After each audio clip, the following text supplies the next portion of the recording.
નર્મદા જિલ્લાના એકતાનગર ખાતે statue of unity સ્થિત સ્ટેટ ઓફ ધ આર્ટ સમાન સરદાર પટેલ ઝૂઓલોજીકલ પાર્કમાં જંગલ સફારીમાં લુપ્તપ્રાય વન્યજીવોના સંરક્ષણ અને સંવર્ધન માટે નિરંતર પ્રયાસો હાથ ધરવામાં આવી રહ્યા છે, જેના સકારાત્મક પરિણામો પ્રાપ્ત થયા છે. આજે સફારી પાર્કમાં ઉમંગ, ઉત્સાહ અને ઉલ્લાસનો માહોલ હતો.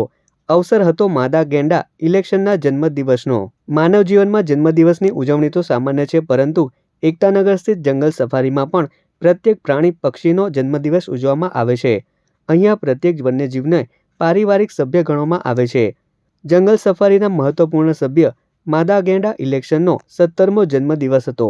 આ જન્મદિવસ ઝૂ પરિવારે પોતાના સ્વજનનો જન્મદિવસ હોય તે રીતે ઉજવવામાં આવ્યો હતો.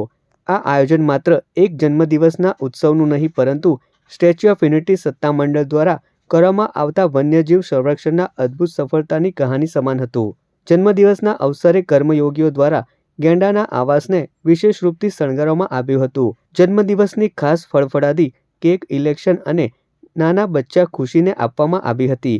કેકમાં ખાસ પેલેટ કેળા, તરબૂચ, શક્કરટેટી, બીટ, ગાજર, મોસંબી અને પપૈયાથી બનાવવામાં આવી હતી. ગેંડા પરિવારને જ્યારે તેમના ખાસ મેદાનમાં છોડવામાં આવ્યો ત્યારે ખાસ સફારીના કર્મયોગીઓ અને પ્રવાસીઓ ઉપસ્થિત રહ્યા હતા.